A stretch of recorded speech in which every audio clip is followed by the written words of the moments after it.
Welcome to the Pint Glass Football Podcast.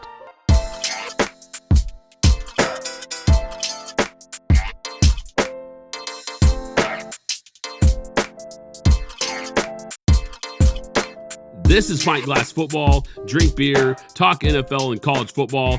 I'm your host, Brad Fowler, and McKinsey Brewing is the official beer of Pint Glass Football. Follow them at McKinsey Brewing. Follow us at pintglassfootball.com. If you're new to the show, hit that subscribe button.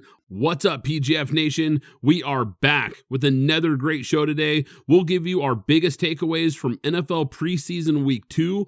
We'll each pick 3 NFL bounce back players for this upcoming season. The AP Top 25 is out, but we put out our own PGF College Football Preseason Top 25.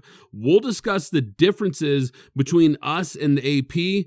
Some might really surprise you guys, and we'll preview the AFC North, but joining me to break it all down, my co-host, Alex Higdon. Alex, what is going on?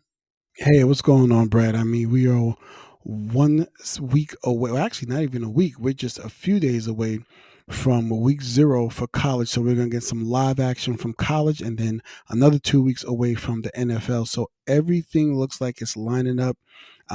Sorry to all the wives out there. I've seen a lot of funny things on social media with contracts for their wives. Either it's for Madden. I've seen them for Madden, and I've seen them separately for Sundays that they can't talk to them between 10 a.m. and 11 p.m. from Sunday to Monday. So it's been real fun. So it's fun to watch, a lot of the things between what's happening. So everybody seems to be gearing up. And then not to mention, we're in fantasy season. So there's a lot of things happening these next 4 weeks across the board. Man, oh man, you are not kidding. That is awesome, by the way. I have not seen some of that stuff, so that is killer. Week 0, man, you're right, is just days away. Now, look, I've really enjoyed the preseason, and we're going to talk about it some more here in a minute. Preseason's been really fun.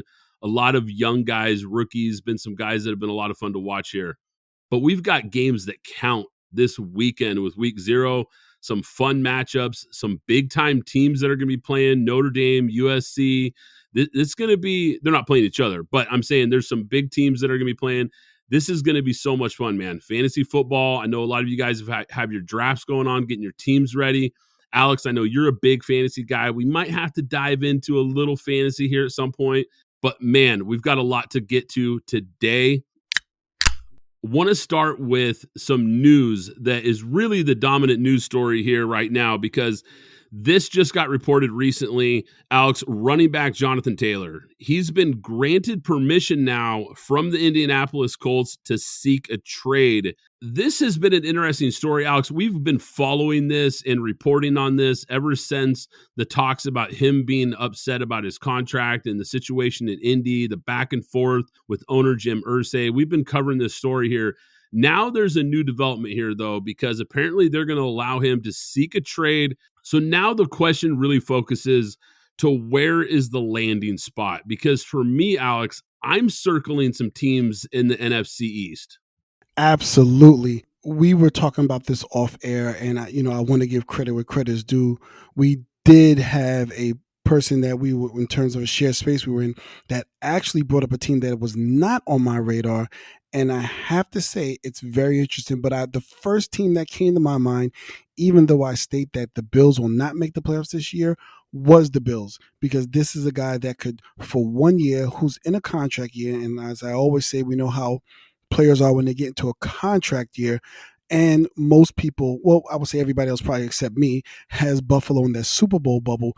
This is a player that would put them over the top. However, I was not thinking about the Eagles, but that made a lot of sense. And it made even more sense when we started to look at their available draft picks and having those extra second and thirds available to trade for him. So who's to say the Eagles, and I've been critical of that running back room with Rashard Penny and DeAndre Swift having low output and also being oft injured as well. How about bringing him in, maybe trading him for a third that can possibly move to a second should they make and win the Super Bowl or whatever type of stipulations they put around that in terms of his production? That was the landing spot that came out of nowhere for me, and I was not thinking of it. Bills are interesting. That's a team that's definitely interesting because, man, we have talked about it. It feels like all off season how that team has to find balance. They have to find an established running game outside of Josh Allen and a legit number one running back like a guy like Jonathan Taylor, a between the tackles, physical alpha running back would be the guy. He would be the perfect fit to really flip that offense and become the balance attack that they desperately need in Buffalo. I think that makes a lot of sense, but I'm with you on the Eagles. This team is really interesting. This is a team that I'm circling for sure because they only have $6.4 million of cap space. But I think with a couple contract restructures, which we know is something they're more than capable of with Howie Roseman, I think they could free up the space to acquire Taylor. They also, like you mentioned, they have 2 second-round picks next April. They've got the draft capital to make this move, and Taylor would give the Eagles a clear-cut number one running back, something that they don't have right now, something that you mentioned, and I agree with you. They've got a decent running back room, but when you're a team whose philosophy and their DNA is running the football, this is the kind of player you want, and they are legitimately in that Super Bowl window. So I could see them getting aggressive and going after a guy like this to get them over the top. The other team, or I should say teams that I'm circling here, are also in the NFC East. How about the Dallas Cowboys, Alex? This is a team that I think would be really interesting as well, because in the NFC, I think they're a legit contender. We've talked about their running back room. I think we both really like Tony Pollard. I know I like him more than you, but we know he's a really solid player.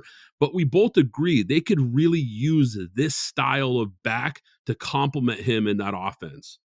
Absolutely. I mean, I'm hesitant. We both pick the Cowboys to win the NFC East, but in terms of being in the true Super Bowl, which I means like I would actually lay down a bet on it. I said there's one thing missing from this team, and actually there's maybe two things. I said a swing tackle because of Tyron Smith, and then also another running back because I believe Tony Pollard is more of outside the numbers, and they need a tough guy to go into that offense. And when you get into those winter months, if you have to go to one of these tough cities and you want to grind it out, you have a guy that can do that. Jonathan Taylor absolutely would fit into this offense. It's a one-year deal. Again, this is a guy that will come in on a contract year that will want to show his ability going into free agency. Now, I think, Brad, one thing I want to say is we've talked about this from what it can do for teams. The one thing that we haven't talked about, and I spoke about this a lot, is the other side of it. And this is where it gets sketchy for me if I'm the player. Now, we talked about some great situations, and we can also throw Miami in there as well. However, if he doesn't go to one of these teams and he happens to get traded to some obscure place, wherever you want to name it to be, you could be putting yourself in a depressed running back market. You could be putting yourself at a disadvantage in terms of that because you're an oft injured. Well, I don't want to say off. He's only been in the league 3 years, going into his fourth and last year. The first year he was injured. The second year he had a great year. And then the third year he was injured. You're putting yourself in a situation in a depressed running back market where you could be at a disadvantage, and this can clearly work against you if you don't perhaps go to one of the teams that we've been naming. So it's twofold. It's great if you're a team that's in the Super Bowl bubble. You say you get this guy for 1 year and you take a real big shot. But on the other hand, it kind of, in my eyes, kind of backfires because you in that offense with Anthony Richardson, with the coordinator that came from the Eagles that ran that style of offense that would benefit you, it might have benefited you to stay where that offense would have been set and built around you a lot. I don't know how it works for him if he doesn't go to one of the teams that we talked about. I 100% agree, Alex. I am so with you on this. If I was him, I would have played out this contract because, yeah, the Colts might not be a contender, but I like the situation as far as being a productive player in that offense with Shane Steichen, like you mentioned, taking over. Anthony Richardson, they're going to run the ball a whole bunch, and he had a chance in Indy to put up a monster season. Now with this trade, opening up the possibility of a trade, like you said, who knows where you're going to end up? It might not be on one of these spots that we're circling here, one of these quote unquote ideal fits. But I want to jump back to the Cowboys for a second here because I think that this move The Eagles and the Cowboys, I think, make the most sense. And when you look at that, the Cowboys last year, they gave Zeke Elliott 15 carries per game alongside Pollard last season. I think if you add him there, that's a dangerous 1-2 combo in Dallas in a team that's in win now mode. So this move just makes so much sense. We talked about Dalvin Cook before he signed with New York being a potential fit there in Dallas. I think this is an even better fit. And the Cowboys have less than $1 million committed to the running back room for 2024. They could move some money around and make this work. Here's a team that I want to stick with in the NFC East that I don't know if a lot of people are talking about, but I think actually could make some sense. How about the Commanders? They have a new owner. We kind of feel this shift. We've talked about it last week when we covered the NFC East. It feels like they're in a transitional period here with this new ownership group. Ron Rivera squarely on the hot seat this year. They might be looking to make a splashy move here. Now, they've got Brian Robinson and Antonio Gibson. Those guys are solid, but Taylor, I think, would give the young quarterback Sam Howell a real weapon in this offense and really take some pressure off him to deliver. Absolutely, and Sam Howell's a person we're going to talk about when we talk about week 2 preseason takeaways.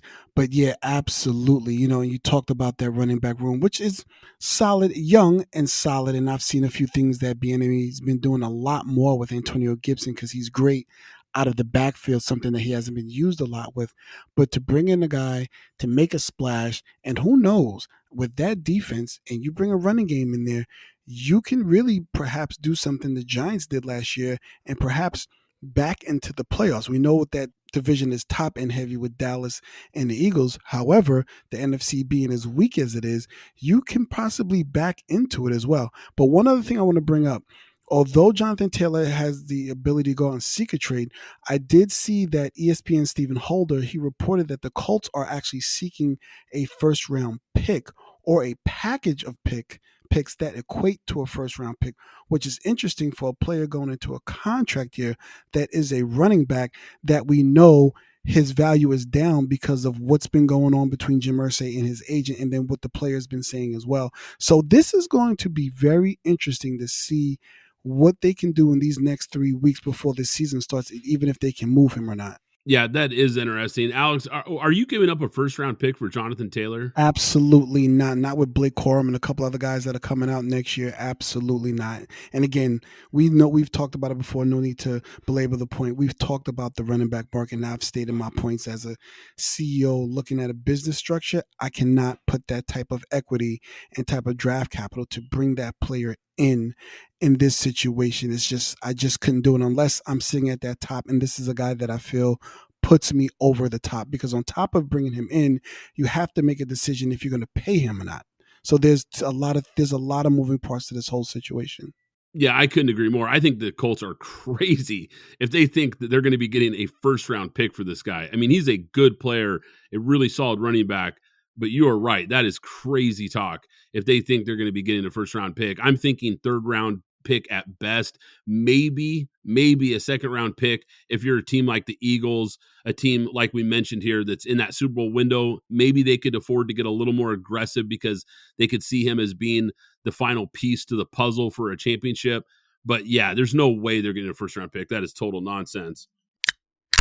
NFL preseason week 2. I'm not going to lie, Alex. I have watched more preseason games this year than I think any other year. I don't know why I find it more interesting. Maybe I'm just that hungry for football, but there's been some really fun games to watch. A lot of young guys, a lot of rookies, second-year guys that I'm really paying attention to, Alex. What are some of your key takeaways here? I've got a lot of players I want to talk about and some different things we saw in week 2. A lot of interesting storylines here, a lot of different directions. Alex, why don't you tell me a couple guys or a couple things that stood out to you in week 2? Well, here's the first thing. Because of Aaron Rodgers, also because they're on Hard Knocks and they're in one of the biggest cities in the country, and what the storyline that's going on with New York, I think Mekhi Becton, who is a person I talked about in that Hall of Fame game, who's expected to play 25 snaps, only played 7 and took himself out.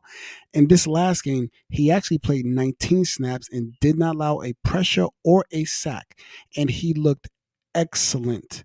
If this is a guy that can hold up, we possibly can see some special things in New York, because that to me, and as we spoke about in our AFC East preview, that's the biggest thing that's holding them back. Those two tackles, Dwayne Brown because of his age, and just Mekhi Becton because of his injury play career. Those are the two reasons, and which is why I did not choose them to win the division, is simply because I did not think those tackles will hold up. But if Becton can look like what we just saw this past Sunday, the Jets may prove me wrong. Yeah, that's a great point, because I think so much is riding on those tackles. I don't think that can be understated. That is going to be a key position group, no doubt about it, Alex, for these New York Jets. I noticed on Hard Knocks episode 2, Aaron Rodgers coming over to Becton during the preseason game, trying to encourage Becton and telling him, hey, let's get together. Let's go get some lunch this week. I like, on a side note here, I really like the leadership I've seen from Aaron Rodgers in Hard Knocks. Absolutely. And in this preseason, he looks like a different guy, a guy that's really, really driven right now to change the narrative. So once again, Jets, easily the most interesting team this offseason, no doubt about it. And you know what? I just want to say one more thing. Peter King, in his Monday Morning Football piece that he put out, he indicated that the rant that the head coach went on was specifically directed at Becton as well, which is why we probably saw him play. So he looks like he got the message. And I know Peter King is probably one of the insiders that I trust a lot in terms of what he says. So we all heard it. And I know it aired on Hard Knocks as well. That was specifically said, according to Peter King, that was directly at Mekhi Becton. It seems he got the message. I want to look at another quarterback here. Kenny Pickett, Alex. This guy is starting to open some eyes here. He's starting to show me some things. He played the opening 2 series week 2, led the offense to back-to-back touchdown drives. He's been pretty sharp in the preseason. And in the second half of last year, he's a guy that really started putting it together, and it looks like that's carrying over into this preseason so far. Yeah, and you know what? Having those receivers, having that defense, at this point, I think there's still a lot of development that has to happen around Kenny Pickett. But if he can simply be a game manager, all quarterbacks are a game manager, all or system quarterbacks, I should say that. If he can simply be a game manager within this system with that running game, if Broderick Jones is who we think he is, and that defense, Pittsburgh is going to open up some eyes. I know we're going to do our picks, at the end of the pod, but this is going to be a very, very interesting year for Pittsburgh if they can put everything together, because we know George Pickens looks like he's about to not break out. He looks like he's about to bust out, being in that second round pick when he should have been a first round pick for other reasons that we don't need to discuss. But he looks like a guy that is ready to show why he's probably one of the top 2 or 3 wide receivers that were in that draft class. Yeah, it's going to be fun to jump into the Steelers and the rest of the AFC North here later, no doubt about it. I've got to talk about a quarterback. We talked about him last week. We talked about him during the draft. I got to keep giving you props here, Alex. Your guy, Aiden O'Connell, man, oh man, Raiders rookie quarterback. He's been the best rookie quarterback so far, and I don't think it's close. I don't think it's even debatable. He was so impressive again this week versus the Rams. Came in the second half, went 11 for 18, 163 yards, 2 touchdowns. Through 2 weeks now, he's completed 26 of 36 passes for 304 yards, 3 touchdowns, no picks.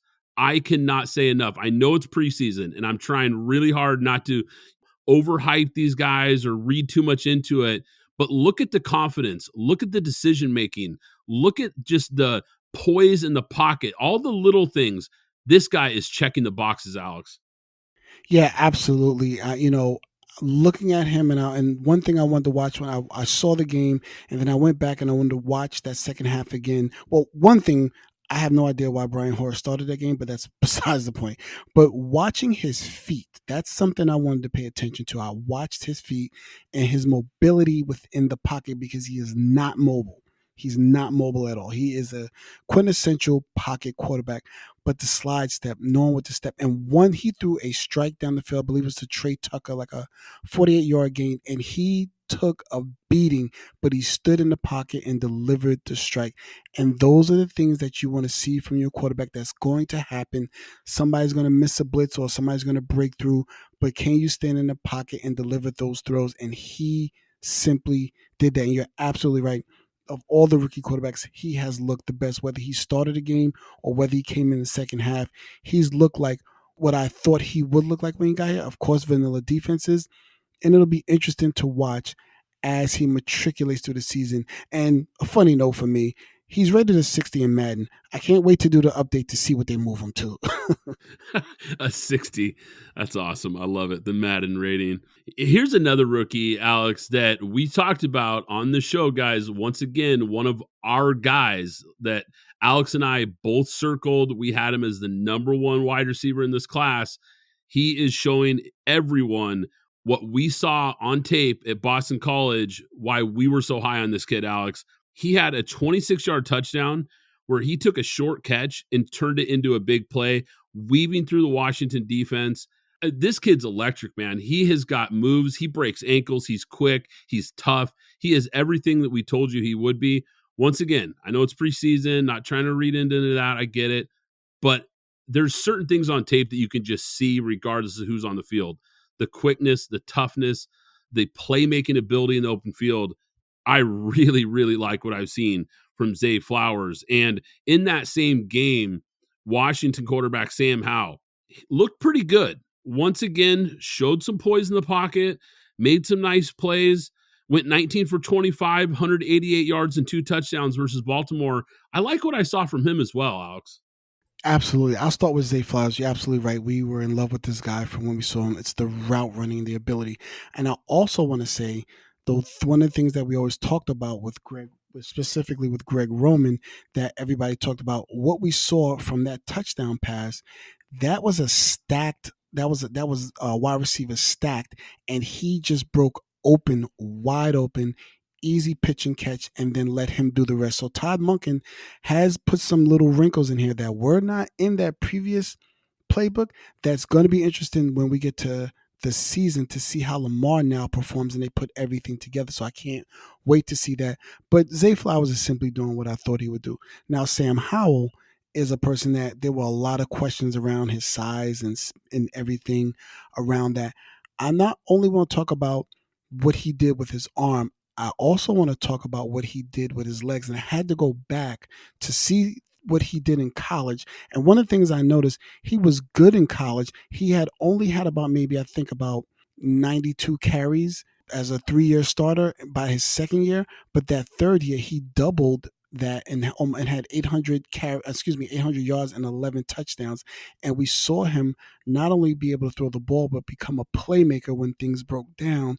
That was a key that I saw, and I said, oh, okay. So if he can do that, and with that strong running game, the assumption of a strong running game with Brian Robinson and Antonio Gibson, they can do some things with that offense that's going to be very interesting. So Sam Howell has a chance to see if he can prove to this new leadership that he's a guy that they should really heavily invest in. I'll tell you a guy that I didn't like what I saw in a team that I really didn't like what I saw from them. How about the Buffalo Bills and Josh Allen? Those starters versus that Pittsburgh team didn't look very good. This offense was not sharp at all. These are the starters out here. I'm not talking about second string guys. And they punted on all 3 of their possessions. They struggled to move the ball. They were sloppy. The Bills now have 21 penalties over 2 preseason games. I have not been impressed with this team. I know this is the team that you have been really down on all off season. Right now in the preseason coming in, we're getting closer to week 1 here. If I'm a Bills fan, I think it's time to be a little concerned from what I've seen from them. Absolutely. I mean, I knew that the right side of the offensive line was going to have a lot of issues. And I'm glad we're talking about this specific game because there's 2 people on the other side, on the defensive side, that I want to talk about. But you're absolutely right. What we saw from them, they couldn't hold water. I mean, there was leakage all over the field. Josh Allen had no time to throw the ball. He almost, in a sense, was running for his life, even though that's some of the things that he's capable of doing, that he also said, as well as his head coach said, they want to stop doing. But with what we just saw, it doesn't look like they're gonna have to lean into it a little bit more. So the Jonathan Taylor aspect that we spoke about might need to become more of a reality to actually slow down what we're looking at, because they should not have that much leakage with the starting with the starting O line, especially with Deion Dawkins, who's supposed to be, a reliable stalwart on that side of the line. And the reason I'm mentioning that, because the Steelers' fourth round pick, 30th overall, Nick Herbig out of Wisconsin, was wrecking that game. Every play I watched, at least I think he had about a good 7 snaps that I saw, that whether he was causing slight pressure or causing the quarterback to move left or right, and he was sacking the quarterback. I watched him do a one-arm bull rush around Deion Dawkins. And then again, Deion Dawkins is supposed to be a veteran in this league. This is a rookie, 6'2", 227 pounds, that did a one-arm bull rush around him to get to Josh Allen. I believe he caused the fumble as well. And as we know, the Steelers do two things very well. They draft wide receivers and they draft edge linebackers, and they look to seem to have another one in line again with Nick Herbig, which was something I was not expecting. How about rookie Bijan Robinson? Didn't play a lot of snaps. Man, he flashed some big-time talent. He really showed why people were so high on him. I like what I saw from him. But here's another guy, Alex, that I got to jump to. Jordan Love continues to look sharp. This guy looked good. I mean, really, really good again versus the Patriots on Saturday night. He went 5 for 8, 84 yards and a touchdown. But you look at the stats. I get that. Okay, the stats are great. They look nice. But just watching that tape, he had a handful of wow throws, big time throws that you go, okay, there's only a handful of guys in the league that can make that pass. Absolutely. There was one that specifically jumped out to me. I think it was to the tight end. Tight space, only could put it where the receiver could catch it, snuck it right in there between the safety coming and the linebacker that was covering him. Dart. I mean, it was Aaron Rodgers-esque. Please don't buy into that too much. But it was just saying that it was Aaron Rodgers-esque, how he slid it in there. And then the other part, I watched him. This is what I love to do when I'm watching rookie quarterbacks. Watch their eyes. Are they reading the entire field? I watched him go 1, 2, 3. He looked at Dobbs. I can't remember the other receiver. I'm not sure if it's Watson. And I saw him look at the check down at the running back, which was open, and a play that most quarterbacks probably would have made. But then he looked in front of him and saw nothing but green. And as opposed to perhaps maybe a 7-yard pickup, he ran for about a maybe 15-yard pickup and the first down. So the decision making, everything seems to be, again, vanilla defenses, but it begins to slow down. It's starting to slow down for him. And the touchdown pass that he threw was a beautiful shot to the post. I mean, it was an excellent throw, right on the money, right where it needed to be. And I have a lot of faith in what I'm seeing in Green Bay with that defense and those running backs. And if Jordan Love, again, can simply be a game manager as he's brought along, this is another team that's going to be tough to beat, especially when we get to December. And have running game will travel with what they have. But I loved what I saw second week from Jordan Love. Watching him the first week, I saw him miss a huge pass wide open to Luke Masterson, and I was like, wow, but he made the right read. But you got to make that play. That's a pitch and catch. I mean, the defender was about 5 yards off and he missed it. But this time he hit it. So it's like, that's what I like to see. Come back, make a mistake, come back, fix it, and then make the play. Yeah, right now he's looking like he might be a little more than a game manager. He's looking like a kid that looks really confident and is really spinning the ball out there, putting it, like you said, perfect placement, nice accuracy. Yeah, he's missed on a throw here and there, like you mentioned, but overall, I've been impressed with what I've seen. Here's the other thing, and it's one of those things that doesn't show up on the stat line. It doesn't show up for a lot of people. They might not even notice this type of thing, but for guys like you and me and for PGF Nation, you guys out here that love this show, you guys I know watch these kind of things because you're not the average football fan. I like how he sells the play action. He really sells it like a guy who's been in the league 8-10 years. Yeah, there were a couple of times we saw him turn his back, and that's the key. When you have that play action and you turn your back, that has the linebackers and everybody frozen to know they don't know what's going on, and then that quick whip around with your head, and then to find a receiver and make a decisive throw. You're absolutely right. I saw a lot of that in this game, so I like a lot of what I'm seeing from him. One more person I want to mention before we move on. Back to that Steeler game. Joey Porter Jr. I was very skeptical on how he was going to look, but what I saw is his strength and using the sideline and redirecting receivers.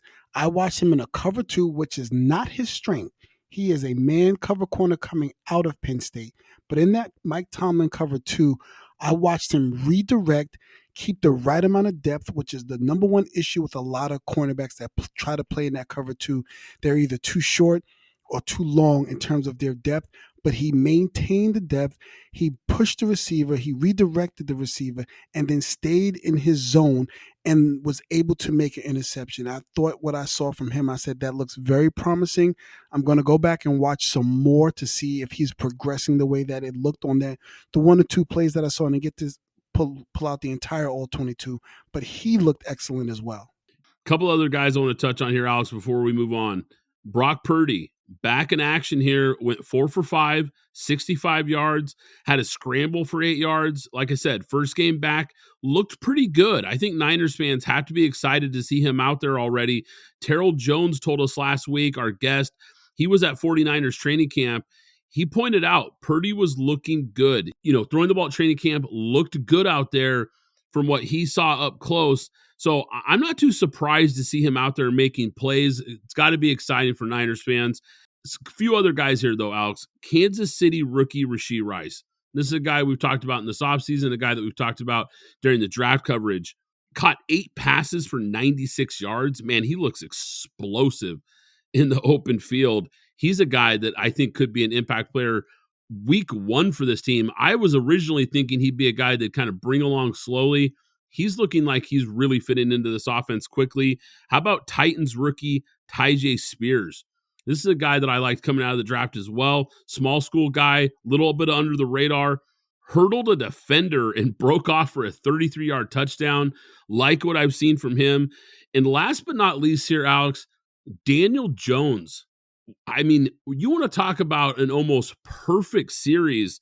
Only drive of the game they started out with, went 8 for 9, including 3 to new tight end Darren Waller, who also looked pretty good in this game, for 69 yards and a touchdown. He was almost perfect in this offense.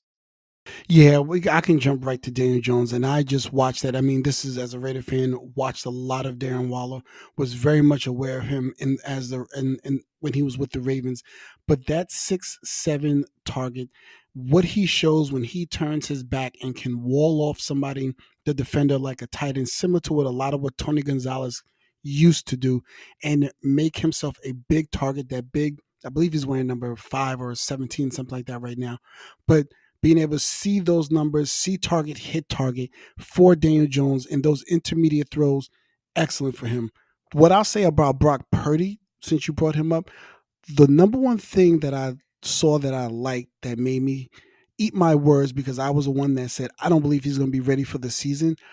There was a goal line when the series that he was in, they were within the red zone, and instead of running out of bounds, he then turned inbounds to try and get to the end zone, and that gave me confidence to say, oh, he's going to be the day 1 starter.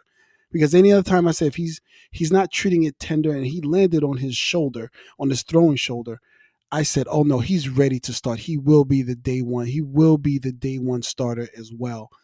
Even though I thought that the misdirection that Kyle Shanahan and John Lynch like to do, I didn't think he would be ready. But what I saw from him let me know that he will be ready week 1.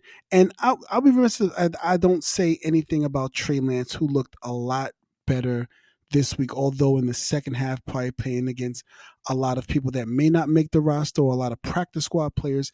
He did look a lot better. He looked a lot more comfortable in the pocket, making the right reads. He looked a lot more comfortable. And I have to give you credit, Brad, on one thing as well. With Brock Purdy, one of the things that you always talked about in terms of Deebo Samuel, and we know he's a good receiver, he just isn't able to stay as healthy to give us the full-fledged of what he's able to do when he's healthy.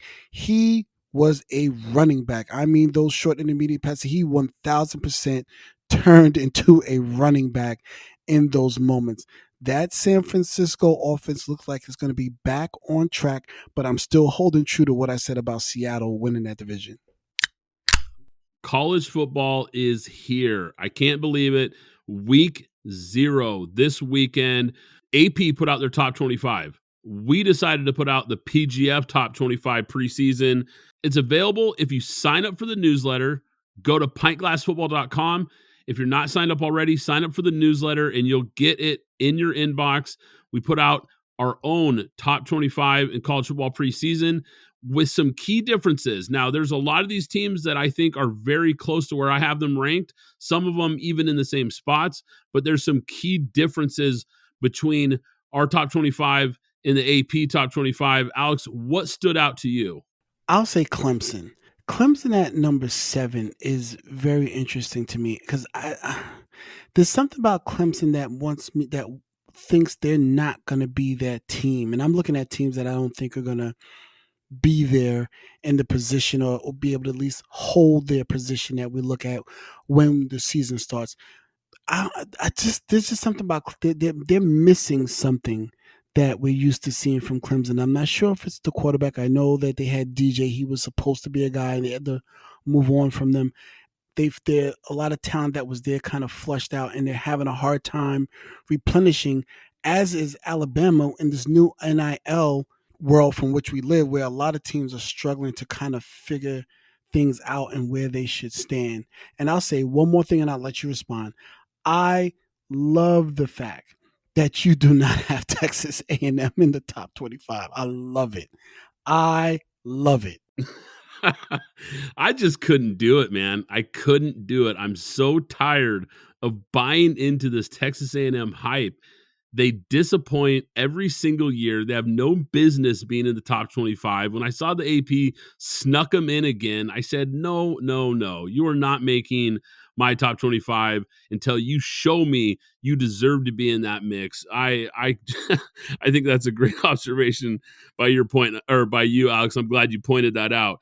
Now, Clemson, I am buying into the quarterback because I like Cade Klubnik, and I like that they went and added Garrett Riley to be the offensive coordinator, and it's why I'm buying Clemson stock this year.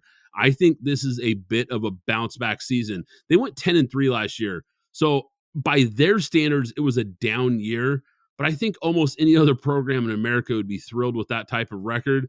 But I think this team has talent. I still believe in Dabo, and I think this is a team that legitimately could win the ACC. A key difference that I think a lot of people, it's kind of one of those sneaky ones that I don't know if people necessarily notice at first glance. I've got LSU ahead of Alabama.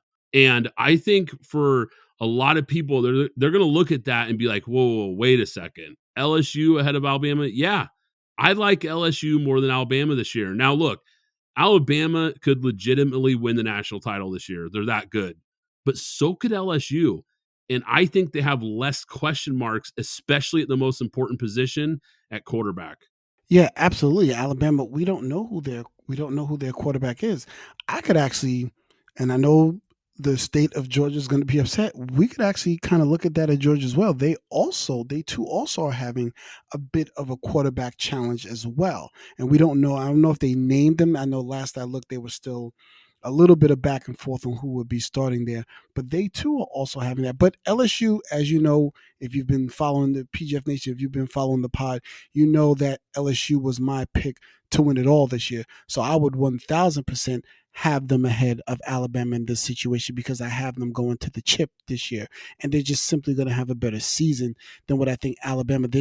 Alabama's slowly taking those few steps back, and I said it before. Actually, I didn't have to say it. Nick told us when he took the shots at everybody about the NIL, he told us that he's having a problem recruiting because he's not able to compete. Though we just talked about Texas A&M, they still are ending up with top 5 recruiting classes, although Jimbo's not able to do anything or bring them to prominence like they had hoped. But they're just able to, with that oil money and having the most billionaires in the country, they're just simply able to outbid a lot of these other schools for the top talent. And Nick Saban, that is, isn't able to keep up. So it's interesting from my perspective how the NIL deals are affecting what we're seeing and what the old powerhouses used to be, and these other teams now whether they perform or not in terms of overall, but they're getting a lot of these other players to go different places that they probably normally wouldn't have gone simply because of these NIL deals. This is going to be interesting to watch, I would say, over the next 5 years before things start to balance out on how the NIL truly affects standings and where people go to school and who's winning and who's not. Yeah, you're right about that, Alex.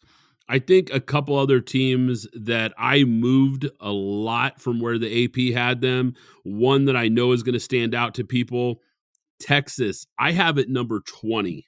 The AP has them at 11. That is by far the biggest difference of any team on the AP Top 25 versus the PGF 25. I am not buying into Texas. Now, I kept them in the top 25 because I think they have the roster that qualifies them to be in the top 25, but I don't think they're anywhere near the 11th best team in the country. I don't believe in their coach, and that is the number one reason that I think this team will underachieve once again. Sark hasn't won 10 games ever in college football, ever. What makes you think he's going to have a top 10 type of season this year? I think they underperform again. They always tend to lose one or two games that they have no business losing. I see it happening again this year. Them and Oklahoma in their final year in the Big 12 could be limping into the SEC. And boy, that could get ugly for those two historic programs because I'm not really high on either one of those. I actually considered not putting Oklahoma in the top 25. I couldn't quite do it. I bumped them back a couple spots from where the AP has them because I'm not super high on them either. And it goes back to, once again, their roster is a top 25 roster, but their coach has shown me nothing. Brent Venables has only shown me that he's a great defensive coordinator. He did nothing in year one as a head coach that made me believe he could be the guy moving forward. Now, it's 1 year, so I've got to give him the benefit of the doubt. Maybe they can turn it around this year. But those two Big 12 teams, soon to be SEC teams, are definitely ones that I'm circling here. Another notable team here is Wisconsin. You guys know I have them on my dark horse list of college football playoff contenders. I think they're a team to watch out for. I'm a little higher on them. AP has them at 19. I have them at 15. I bumped them up a bit because I think Wisconsin's for real this year. Before we move on, Brad, I want to mention one team that we can see that can possibly jump up into the top 25. And that's where I believe they're ranked now 27th.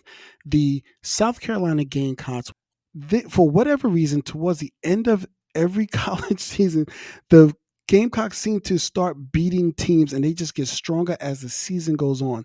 They're a team that I would say let's watch out for. And Spencer Rattler, knowing that this is going to be a draft year for him and he can possibly be a first and or second round pick, he's going to want to put on a show to show that he's worthy of being picked that high. So watch the Gamecocks and see where they are once we get to that halfway point and watch South Carolina and what they do. Once again, guys, go check out the PGF Preseason College Football Top 25, pintglassfootball.com. Sign up for the newsletter and check it out, guys, if you want to see where we have the rest of the teams ranked. Hey, PGF Nation, are you tired of the same old bland food at your tailgate parties? Well, let me tell you about my friends at the Tailgate Foodie, the seasoning and barbecue sauce company that specializes in elevating your tailgate and backyard cooking game. With their unique blend of spices and sauces, the Tailgate Foodie will take your taste buds on a flavor journey that you won't forget. Use code PintGlassFoodie for 15% off your first order at thetailgatefoodie.com.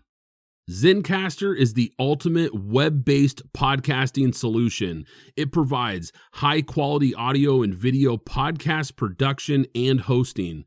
With a full suite of professional tools, podcasters can seamlessly record, produce, and publish studio-quality content all from one dashboard.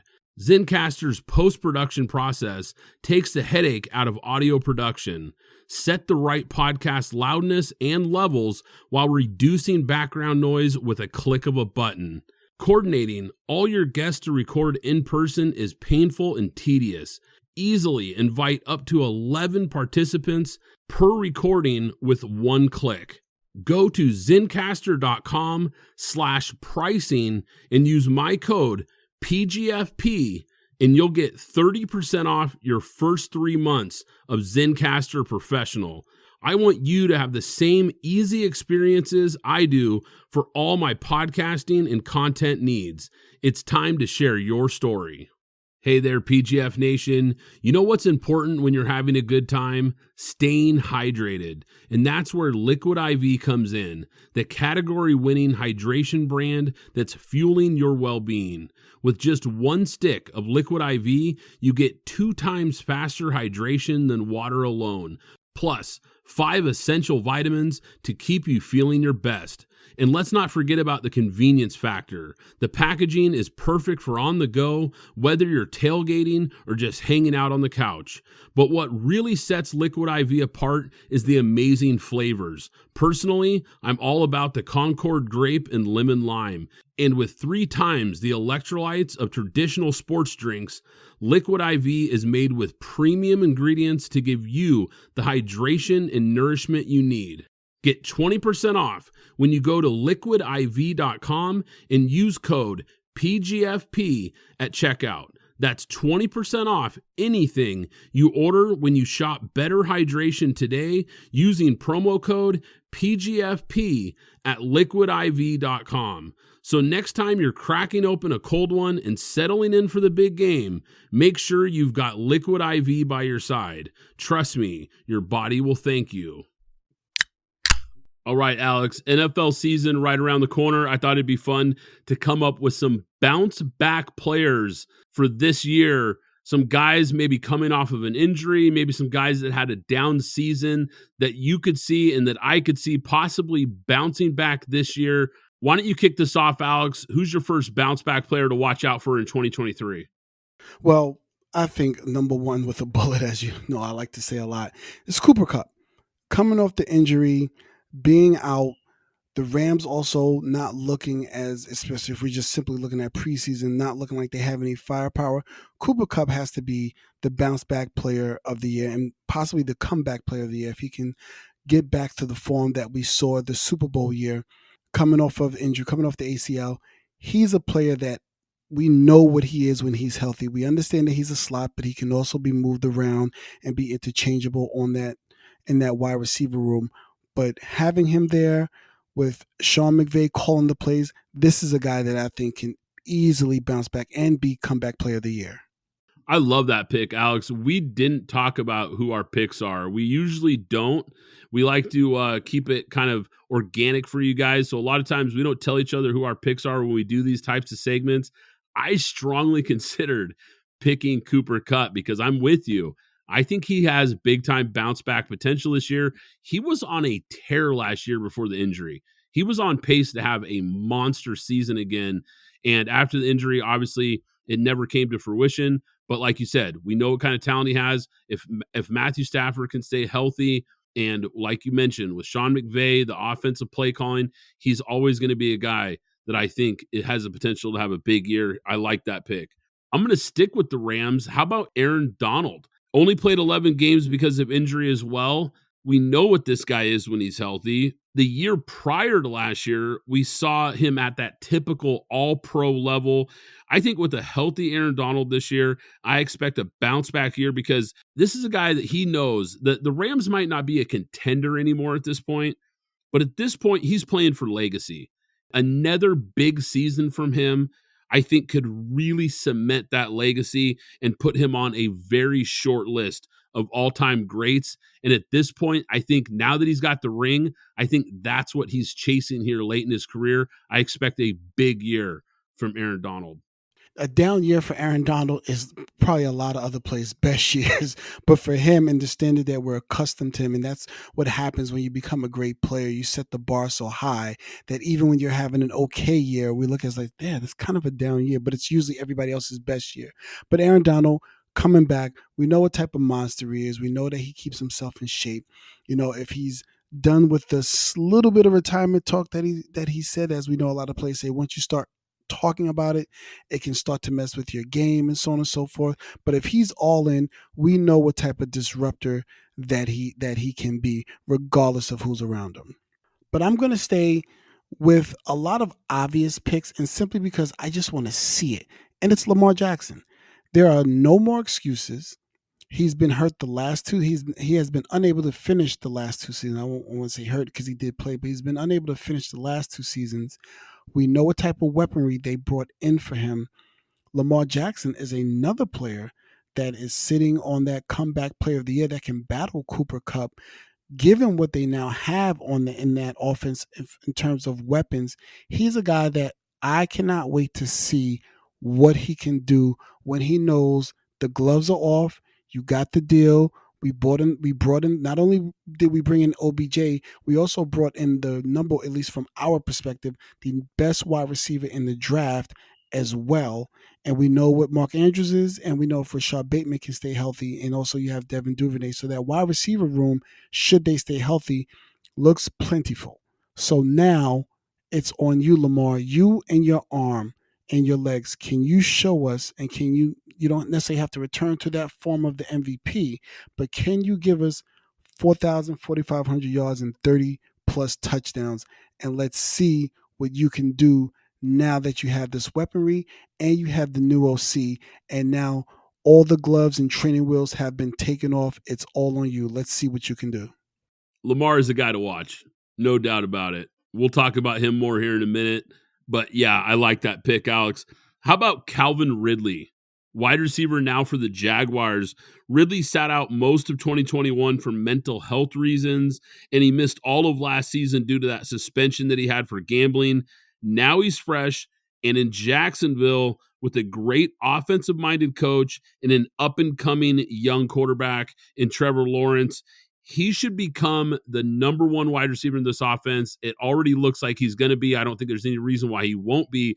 All early indications here at training camp and preseason is that he is off to a great start here in Jacksonville.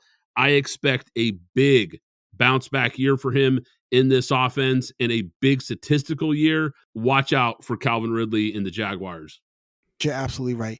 This offense, Christian Kirk, Zay Jones, Tank Bigsby, Travis Etienne, Trevor Lawrence now has, again, similar to Lamar Jackson, he has a lot of weapons, including Evan Ingram as well. So there's a lot of things, and Doug Peterson, who seems to be one of the better offensive coordinators in this league, looks like he has an array of things and a lot of fun times that he probably has designing and cooking up what he can cook up now with a true number one on that team. And let's remember, and as I said before, Calvin Ridley is now in a contract year. He has not been extended, so he is going to need to show and prove that he is here to stay and that he wants to be here if he wants to get one of these gigantic wide receiver contracts that they seem to be giving out to a lot of the receivers now that we're in this passing league. So a lot is riding on him for Jacksonville, and there's a lot riding on him for himself in his future in terms of his earning power. So Calvin Ridley is a great pick. It's a good point about the contract too, Alex. Another guy, and I'm going to stick with the theme of players going into their last year and this riding a lot on their earning power. How about Chase Young? Chase Young, the number 2 overall pick, the monster that he was at Ohio State, coming and being drafted to the league, not be living up to the full potential, having a few injuries that slowed him down, and now Washington declining his 5th-year option. So now he's in the final year of his deal. How about Chase Young showing us who he is and what we thought he was this year with that incredible defensive line? Chase Young has an opportunity that he can put himself in a position to earn a big contract if he can stay healthy and show us who he thought he was. I think and I'm going to use a person here in terms of where I think Chase Young seems to be heading. If Chase Young doesn't show and prove this year, he is going to turn into Jadeveon Clowney. What I mean by that is you are now just going to be a mercenary that's just going to walk around getting 1-year deals from teams that think they can find lightning in a bottle. You can either be that, or you can become the Khalil Macks and Myles Garrett's of the league and show us who we thought you were when you were drafted at number 2. So that's a guy that I'm looking at to come back and bounce back and show us what we thought he was. I like that one. I like that one a lot, man. You're right. A guy that they didn't pick up his option, which I think surprised some people, but I get it. We talked about it last week with Terrell Jones on the show. We know the kind of potential, like you touched on there, Alex. The guy had sky-high potential coming out of Ohio State, big-time prospect. We've seen flashes of it, hasn't been able to put it all together. But you're right. This is a big, big year for him and a pivotal year. I would love to see him have a big bounce back season. Here's my last bounce back player. How about Najee Harris, running back for the Steelers? Steelers have had a bad offensive line, really a bad offensive line for most of his career here in Pittsburgh, and below average quarterback play since Harris was drafted. And it's made it tough on him. This was a guy who was drafted to be a franchise running back for them, a guy they could really lean on and be a bell cow. Once again, a guy we've seen flashes of talent, but we haven't really seen him put it all together. But I think if Kenny Pickett, we talked about earlier, if he continues to improve, I think it should help open up some holes for Harris this year. Plus, they drafted Georgia offensive tackle Broderick Jones, first round pick that we both really like. They've made some moves here to improve that offensive line. We think the passing game could be more explosive. Watch out for Najee Harris here. I think he could bounce back from the mediocrity that we've seen so far in his career. Yeah, Najee Harris is a guy that I had a lot of high hopes for. I love his character in terms of leadership and what he was in college. This is a man's man. This is a guy that cares about the game. This is a guy that loves the game. This is a guy that's not going to get in trouble. He's all in. And to see what we've seen from him the last 2 years, even though he's topped 1,000 yards, simply held back because of a bad offensive line and poor quarterback play. I want to see Najee Harris finally show this league what he can do. He's been under 4 yards a carry for his entire career. Even though it's only been 2 years, he's under 4 yards a carry. Perhaps he can get back to the form in which we saw him at Alabama as well. So yeah, Najee Harris is a very good pick. Alex, let's keep the division previews rolling here. How about the AFC North this week? Let's start with the Steelers. This is a team we've talked about a little bit on this podcast. Let's break it down here, though. We talked about the draft picks. Broderick Jones, offensive tackle out of Georgia. They moved up to get him. I think he's a big-time prospect. We both really liked that pick. It addressed a big hole for them on that offensive line. Cornerback Joey Porter Jr., we like what we've seen from him so far. The early returns look good.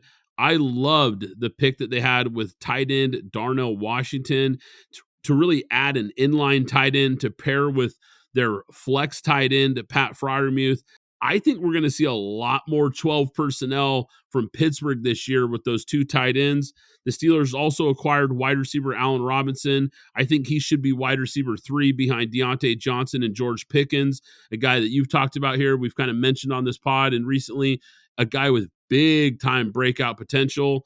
I think those two guys with him could make for a nice wide receiver trio. A lot of moving parts here for these Pittsburgh Steelers. What are you looking at here? Like, what stands out to you for the Steelers going into 2023? For me, it's simply going to be the development of Kenny Pickett. I think they have a great wide receiver room. I think they've improved the offensive line. We know they have a guy at the running back position. This is really going to be on Kenny Pickett, and as I said earlier, to simply, at minimum, be a game manager, because we know what that defense is. We know what the defense is. One thing we can say about Pittsburgh, they keep a defense. So if you can manage to simply do your job and keep the mistakes down to a minimum, this is a team, another team that can, we know the AFC is stacked, so I will say possibly back into the playoffs, because that is a stacked division as well. There's a lot of expectation, as you'll hear us talk as we go through each of these teams. There's a lot to talk about with a lot of these teams. But because of the pedigree and Mike Tomlin, the never having a losing season, that amazing season in terms of coaching, what we saw when he had Duck Hodges and Mason Rudolph, how he coached them through that to, again, another 8-8 season, but still maintaining to be competitive. If Kenny Pickett can continue to develop and at minimum be a game manager, for lack of a better term, let's just say Alex Smith or Andy Dalton, this is a team that's going to be tough to beat as you get through those winter months, because have running game and defense will travel wherever you want to go in these playoffs. They will be a team that you do not want to contend with when we get into November and December to figure out the seeding and who has an opportunity to go.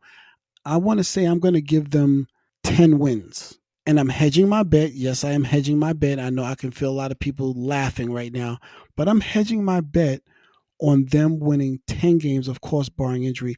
And one thing you did bring up, Brad, that I thought was interesting was Allen Robinson.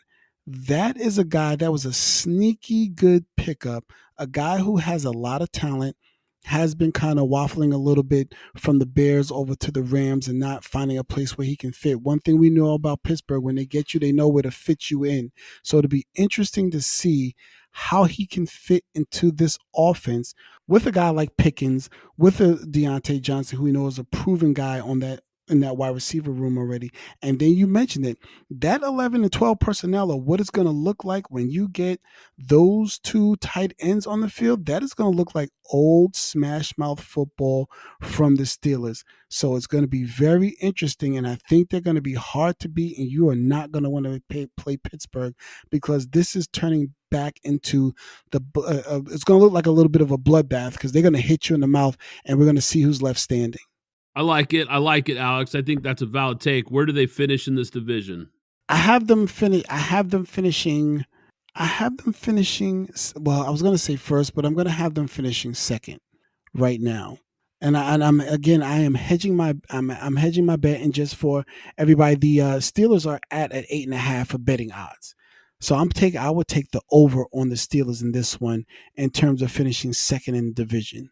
I like it, Alex. Like they address some key needs, and I think that really could help this team, because they also added former Eagles guard Isaiah Samalu, 3-year deal, $24 million to help shore up that offensive line. Like we talked about, Broderick Jones was their big first round pick, but also adding a guard I think helps, because the offensive line has been shaky. But I think we could see a better offensive line group this year from Pittsburgh, and that could really help things out, like we talked about, for the young quarterback in the running game. Now, one of their key losses that I don't know if a lot of people are talking about, they lost their best cornerback, Cam Sutton, to the Lions in free agency. That's going to be tough to replace. I like Joey Porter Jr., but that's a big hole on the outside. When you look at the rest of the defense, Cameron Hayward up front, TJ Watt, Alex Highsmith on the edges, Minkah Fitzpatrick in the defensive backfield. These are all really special players, but I do think there's some real question marks at defensive tackle, inside linebacker, and cornerback. They've got some holes there. So those special players that I mentioned, I think are going to have to play special to kind of elevate this group at times. I think they're a fringe playoff team. I think they're right on the fence there in a deep AFC and a deep AFC North as well. It's going to be tough. I'm not quite as high on them as you are, but man, it's hard to bet against Mike Tomlin. You pointed out just maybe the most consistent coach we've ever seen in the NFL. They've got a pretty good roster, but man, that AFC and AFC North are tough. I'm going to take them third place in this division, but third place in this division still might be 9 wins. So I'm close to where you're at. You might be a little higher than I am, but yeah, this is a team that certainly could surprise some people. I wouldn't be shocked there, Alex. What about the Baltimore Ravens? Let's shift to Baltimore here. Added a bunch of guys in free agency, but there is no doubt that the emphasis here was adding to the wide receiver room. Odell Beckham Jr., Nelson Aguilar, and then they drafted the best wide receiver in this draft with Zay Flowers. We've talked about it. New offensive system here with Todd Monken coming over from Georgia. We know in this new system, Lamar Jackson is going to have to win more from the pocket than he does from the ground. The big question now is, can he? What do you expect, Alex? Again, similar to the Steelers, a lot of this is going to ride now on Lamar Jackson, specifically on the offensive side. We saw them bring in left guard. I'm going to struggle to say this word from the draft, though, but Malise Amavulalalu, and I actually think I got that right. But he's a 6th-round pick. Now, that's not saying 6th-round picks. We've seen undrafted free agents start, but they're starting somebody on the left guard position. Ronnie Stanley has had some issues staying healthy, so a lot of that's going to ride on him. I mean, Tyler Linderbaum, a lot of people shoo-shooed that pick, but I thought it was a great pick for what they did. I love them bringing in Morgan Moses, so the right side of that line looks very sturdy. And though Ronnie Stanley is a stalwart and a real player, he's just had a few issues staying healthy. So the number one thing with the Ravens, to me, is health. It's not one specific player, even though there's a lot riding on Lamar. It's their health, because Ronnie Stanley, a key stalwart player, injury prone. Lamar Jackson, injury prone. J.K. Dobbins, injury prone. Rashard Bateman, injury prone. Odell Beckham Jr., injury prone. That's a lot of firepower that they need to stay healthy to reach the heights that we believe that they can reach should they stay healthy. Now let me move to the defensive side of the ball, where they have been having issues as well. We know Marlon Humphreys recently is now out. They had already lost, did not resign Marcus Peters. And if anybody saw that preseason game, they basically were rail thin at the cornerback position and had to play their cornerbacks the entire game because their depth was just shaky. And Marlon Humphreys being probably I'm not going to say probably, but a top 5 DB in this league, this was supposed to be the strength of that defense, that back four, with him, Kyle Hamilton, and Marcus Williams being able to help out, because the one thing that the Ravens lack is pressure. We saw them bring in Jason Pierre-Paul last year, James Houston. They were trying to find pressure from wherever they could find pressure. Now, I did mention this player earlier. I thought it was an excellent signing, bringing in Jadeveon Clowney. With that type of coaching staff and culture, this is a guy that can thrive. And we know when he's focused, keyword on focus, he is a disruptor. So hopefully he can come in and add to that. We know that they brought in Roquan Smith last year, so there's some hope there as well. Odafe Owawi was a young guy from last year. And I believe David Ojobu, who was going to be a first-round pick, but ended up hurting himself from Michigan last year, hurting himself and dropping to the second round. That dropped him. He's back as well. So if you bring in all these players and they can stay healthy, again, keyword healthy, this team can do some things. But this is where I'm going to have them take a step back, is simply because I don't trust them being healthy. And there's so much riding on health in this current game that I'm not sure that they're going to last the season. I can see them starting out strong, but then waning towards the end, simply because they're going to lose a lot of key pieces here. And though John Harbaugh and team are a very good organization, I just see them taking a step back. And I have them with 9 wins, which is why I pushed the Steelers up 1, but I have them with 9 wins. And again, the Baltimore Ravens are at 8.5 just for odds purposes, but I have them with 9. I have them with 9 wins and possibly missing the playoffs. Yeah, when you laid it out, Alex, it's a great point, because they have had the injury bug for the last couple of years. A lot of their key guys, it seems like this team has really struggled to stay healthy, and they have faded down the stretch. Wouldn't surprise me if we saw it again. On paper, though, I like what I see from this team. I expect a balanced offense this year with J.K. Dobbins, Gus Edwards, Justice Hill rotating in that backfield. I think even though they're moving to a more pro style, spread it out, throw it around from the pocket style of offense, I still expect them to lean on the running game just a little bit less with Lamar's legs and a little more with the running back room. Now, I also expect the tight ends still to be featured a lot in this offense.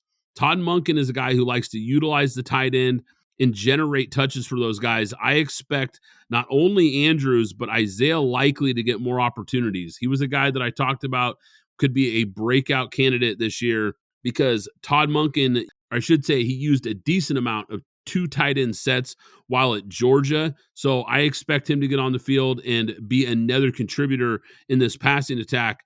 You mentioned it, but I love their 2 young edge defenders, Odafe Owe and David Ajabu.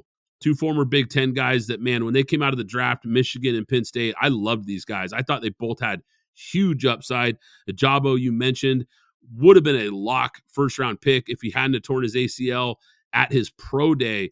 Really unfortunate story. Basically took a redshirt year last year. He's back, and I'm hearing good things out of training camp, so watch out for him. Roquan Smith, the middle linebacker, was a big pickup last year. We know about Marlon Humphrey. You mentioned him. I like Caillou Blue Kelly, the rookie from Stanford. We both liked his tape coming out of college, and they signed Rock Ya-Sin to help solidify the secondary as well. Kyle Hamilton is the guy to circle. I think this is a guy that I expect to take a big step in year 2. He was my highest rated player in the draft when he came out. I thought he was an absolute steal who got undervalued because of his position. We saw some flashes last year, but I think he's a guy to watch out for in this defense. I'm higher on them than you are, Alex. Not a lot higher, but I've got basically the Steelers and Ravens flipped. I think the Ravens are more likely to be the 10-win team and finish second in this division. That's going to be my pick. Let's shift to the Cleveland Browns. And I want to start with head coach Kevin Stefanski. I think this is a guy who's under a ton of pressure this year, Alex. When you break the bank to get a quarterback because you believe you're a top quarterback away from contending for a Super Bowl, you expect results. And look, he got a pass with Baker Mayfield, and he got a pass last year because Deshaun Watson missed most of the season with a suspension. No excuses this year for Stefanski and this Browns team. I think anything short of the playoffs and maybe even a playoff win, I think he's done in Cleveland. You hit it right on the head. That was the exact place I was going to start as well. Not Deshaun Watson, where most people would probably start. I have to look at the coach because at this point, Deshaun Watson isn't going anywhere. We know what that contract is, so we know what it means for him. This is now the pressure has shifted to the coach and the coaching staff as well. And he has to make sure he has this team ready to play. You have the number one, from our perspective, number one running back in the league. You have a top 5, top 10 wide receiver. You have we can say you probably have a top 10, top 12 wide receiver room with Amari Cooper, Donovan Peoples-Jones, and Elijah Moore, and along with Cedric Tillman that you drafted as well. You have a very, very good offensive line that was actually a lot better maybe a few years ago, but is still formidable. That defense led by Myles Garrett. So you have an edge rusher in Myles Garrett who's top tier, and you also have a quote-unquote shutdown corner that is considered a top 10 corner in Denzel Ward. And you also have JOK, as I like to say, Jeremiah Owusu-Koramoah as well. That was an emerging rookie last year. So you have some players at every level of your offense and your defense. So the only thing that of key that you truly, truly lost was Kareem Hunt.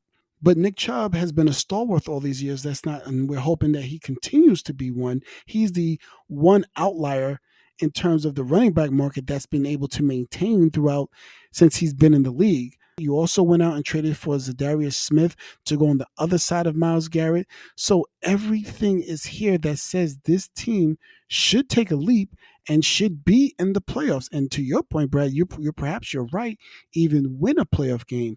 But this team is talented on paper throughout. The only injury-prone person that we see on this team that I see is really Njoku, who has had a little bit of an injury bug, but still a good player at his position. They have to go and they have to find and dig deep to pull something out and kind of go on the run of what we saw a few years ago when they had Baker Mayfield, when they came within an inch and a Chad Henne first down of possibly beating the Chiefs. He has to show that he has this team ready and that this team wants to play for him because they have the players on paper. This is, as you said, this is truly on coaching. But unfortunately, with that division that they're in, and I believe that I would look at Kevin Stefanski as being the worst coach in that division. That doesn't mean he's bad. It's just that you're looking up at a lot of those other coaches and the success that they've had. So he's the worst coach in that division. And now you've given Deshaun Watson something that he's never had since he's been in this league, which is not only a running game, but the best running game or a top 3 running game in this league as well to help out with play action. You also now have to show up and show that you're worth that contract, that trade, and everything else that comes off the field from a PR standpoint as well. There's a lot riding on those two gentlemen and perhaps maybe even the GM, because there's a lot you're going to be looking at him if I'm a CEO and the draft capital and the money that I gave up to get this guy here. I have to be looking at my coach. And then secondly, I have to be looking at my quarterback. Now I need results. We've gone through the year. We've gone through a lot of the minutia and we've cleared it. Now it's time to put up or shut up. But unfortunately, like I said before, this AFC North is stacked. It's literally almost the old black and blue division that used to be with Minnesota, Chicago back in the day, simply because these teams are all on paper. They are all stacked. They all play defense. But unfortunately, I have the Browns only winning about 7 to 8 games. But who knows? They could, this league is so up and down, and you can go from worst to first. They can also be my pick to go from worst to first as well. But if since we're talking here, I only have them at about 8 wins and taking a step back, unfortunately, and missing the playoffs. And then, as you noted before, Stephen Stefanski possibly losing his job. Yeah, let's stick with the coaching staff. You made some great points there, but they bring in defensive coordinator Jim Schwartz to replace Joe Woods this offseason. That should be an upgrade. And on paper, at least, I think that's a good move because the Browns defense could not get stops until late in the year last season. Now, you mentioned some of the playmakers on defense. We know about Myles Garrett, JOK, Denzel Ward. For me, it's the defensive depth that is the big question mark. If they lose any key guys, I think they could really be in trouble. Deshaun Watson, you talked about it, failed to look anything like the guy that we saw in Houston. A lot of pressure on him this year to start playing like a $230 million quarterback. This team has pressure on the coach, the quarterback, everybody. They're expecting some big time returns on this investment in Cleveland. So in a tough division, man, in a tough conference, this is a team. This is a big swing team because they've got the talent that they could make some noise, but they also play in a tough division, and there's some question marks around this team where I could see them easily underachieving. Now, they had a busy offseason. They addressed a lot of the team's biggest concerns, adding players like defensive tackle Dalvin Tomlinson. That's an underrated, under the radar move right there. I think that was a really sneaky good pickup. They also addressed the wide receiver room with Elijah Moore. I mentioned a couple podcast episodes ago, I think he's a little overrated. I think he's a good player, but I think there's a reason the Jets moved off of him. They also added wide receiver Marquise Goodwin, and they drafted wide receiver Cedric Tillman, defensive tackle Siaka Ika, and they also drafted offensive tackle DeJuan Jones. Didn't love their draft. We talked about the draft grades, obviously, but they did address some positions of need, which I liked. Now, losing Kareem Hunt, I think hurts. Losing Jadeveon Clowney, I think hurts their depth more than anything else. On offense, after Amari Cooper, I like their wide receiver room. I'm not sky high on it. I think they've just got a lot of just solid guys. Nobody that's really great outside of Cooper. Donovan Peoples-Jones, Elijah Moore, Cedric Tillman, the upside there, Marquise Brown, David Bell. Solid, but I don't think any of these guys are special. But I do think the Browns are going to go with more spread looks this season to try to utilize the speed guys like Elijah Moore and Marquise Goodwin. That's something to look for here. I think we're going to see a new look offense from that standpoint and a lot more 4 and 5 wide receiver sets even. Good offensive line. You talked about it. Maybe not as good as it was a couple years ago, but a pretty solid group up front with Nick Chubb. The big question is, with these weapons and what they have there, can they be a top 10 offense? I think they're going to have to be in that conversation if they want to achieve the goals that they're looking to achieve this year. But you hit on it perfectly, Alex, and I couldn't agree more. 4th best coach in the North. Big question mark if Watson can return to that Pro Bowl level. Talented team, but I'm with you. I think they disappoint again this year, Alex. I think they finish 4th in this division, and we see a new regime next year in Cleveland. All right, let's wrap it up with the Bengals, Alex. We know the names. Joe Burrow is elite, and he has maybe the best trio of wide receivers in the game. Jamar Chase, T. Higgins, Tyler Boyd. Joe Mixon is back after restructuring his deal. The offense shouldn't miss a beat. They upgraded some key spots on this offense as well by signing tight end Drew Sample and tight end Irv Smith Jr. And the big acquisition was offensive tackle Orlando Brown Jr. Brown was the best pure left tackle on the open market. I like that move to solidify the O-line and to protect the franchise quarterback. I also like what they did in this draft as well, Alex. I know you liked these guys too. Edge defender Miles Murphy, I think, is going to bring some depth to that group. Cornerback DJ Turner, really good player out of Michigan, and safety Jordan Battle. This is a team that I think has all the pieces in place. The secondary is going to look different without Jesse Bates and Von Bell, but I really like Dax Hill. Last year's first-round pick at safety, I expect a big year from him. I'm going to get to Dax Hill in a moment because you changed my mind on him. This is another team. I'm going to have to look at the coach. And the reason I'm going to look at the coach because there's a narrative around that Joe Burrow does not have a good offensive line. Joe Burrow does have a good offensive line. He's just dealt with a lot of injuries over the past 2 years. However, like you said and mentioned, bringing in Orlando Brown and being able to move Jonah Williams from left to right, their former first round pick, they have Alex Kappa. They have Ted Karras, two proven, very good interior linemen as well. And they have a fourth round pick they drafted in 2022, Cordell Volson, that they're starting now. This is going to be a top 10 offensive line should they stay healthy. Zach Taylor, and I'm speaking to you directly. We have to start to begin to shorten a lot of those routes because, as I like to say about Brandon Staley, he coaches like I play Madden. You are now coaching a little bit on how I play Madden, sending those receivers out and doing those 5 to 7 step dropbacks, and which is not giving him enough time or those receivers who can get open, but you can get your quarterback killed if we don't start to cut some of these routes off and start to use the intermediate routes. Jamar Chase, T. Higgins, excellent pieces to play with, but we have to be able to care for our quarterback. Shorten those routes, start to use the 10 to 12 as opposed to the 15, 20 and longer routes, which they do get open. He just simply, listen, the average time to get rid of the ball is about 2.4, 2.3, 2.4 seconds. The greats like Tom Brady can do it in 2.1. But we have to shorten those routes to help our offense and use Joe Mixon a little bit more. That's what I have to say about the offense. Defensively, what they did in drafting Miles Murphy, and we know what DJ Reader, BJ Hill, and Trey Hendrickson are. They also have Joseph Asai. I love the depth and rotation that they're going to begin to have on that defensive line. A little bit weak at the linebacker position, but Logan Wilson, very solid. Jermaine Pratt, there was a lot to be said about him, but we know what that is.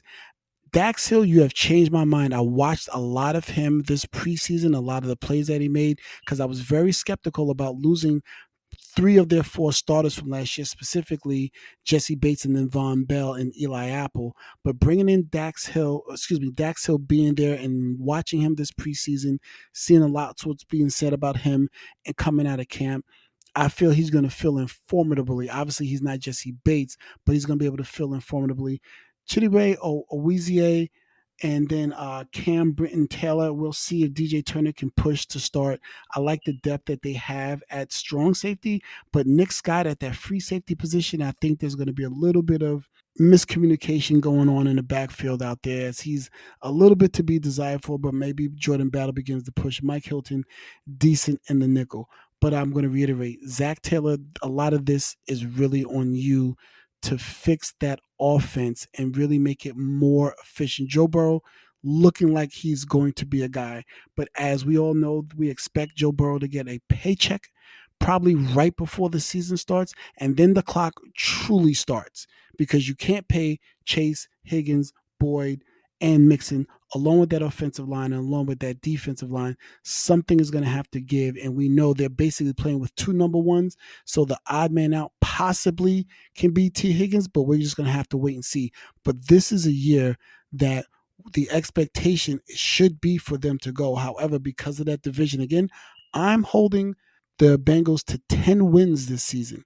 I can give you their odds. I believe they're at, well, actually, they're at 11.5. So I'm going to take the under on that in terms of what Vegas is looking at. I just think a lot of these teams is going to be a lot of struggle and fighting and defensive battles that are going to be going on in this division. So 11.5 is a little bit too high for me, but I'm going to give them 10 along with the Steelers and probably ending up first because they'll have the tiebreakers. However it works out, they'll have the tiebreakers over the Steelers. So I'm going to give them 10 wins.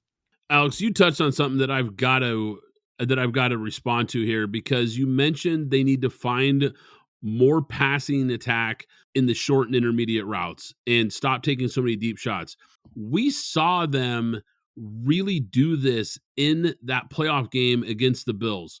The Bills came out with that umbrella coverage. They were trying to really take away the deep passing attack from guys like Jamar Chase and Higgins. And Burrow exposed them underneath. He was patient and methodically picked them apart underneath and in the intermediate routes. And I expect them to lean into that more this offseason. So I think you really touched on something there, because not only is it a great point, I'm expecting it this year. And Burrow really showed that he's capable of saying, okay, you're going to take that away, then I'm going to pick you apart here. And I love the maturation that I've seen from him from that standpoint. Now, to jump back to something else you mentioned, this D-line does not get talked about enough. DJ Reader, BJ Hill, Trey Hendrickson, Sam Hubbard, and now you add in Miles Murphy. I really like this group. I think it might be one of the most underrated defensive lines in the entire league, especially with the depth. I look at this Bengals team. This roster doesn't really have any true weaknesses. I mean, yeah, there's some spots that maybe aren't as strong as others, but there's no glaring holes on this roster right now. And this coaching staff, I don't know if they get enough credit either. We talked about Zach Taylor on a prior episode. I think he's a coach that maybe doesn't get the credit he deserves. I like what he's done with this team. I like what offensive coordinator Brian Callahan has done. And I think we're going to see more of what you talked about in this offense. But here's the guy that really is underrated. Lou Anarumo is the most underrated defensive coordinator in the NFL, hands down. Most guys who follow this league don't even know who he is. And this guy has been dialing it up and calling a great defense for the last few years in Cincinnati. And it's a big reason why they've had success. We all like to pay attention to Burrow and Chase and the playmakers, but that defense has been really solid for them. And it's a big reason why they've been a consistent contender these last few years. Where do they finish in the North? I've got them finishing first as well, Alex. I think they are once again a legit Super Bowl contender. That is going to do it for today's episode, guys. Hope you enjoyed it, PGF Nation. Before we go, I want to give a quick shout out to our friends at the Tailgate Foodie. Check them out at thetailgatefoodie.com. I'm Brad Fowler. He's Alex Higdon. This is Pint Glass Football, and we'll catch you next time. Thanks for listening to the Pint Glass Football Podcast. Be sure to subscribe and follow us on Twitter at PGF Podcast.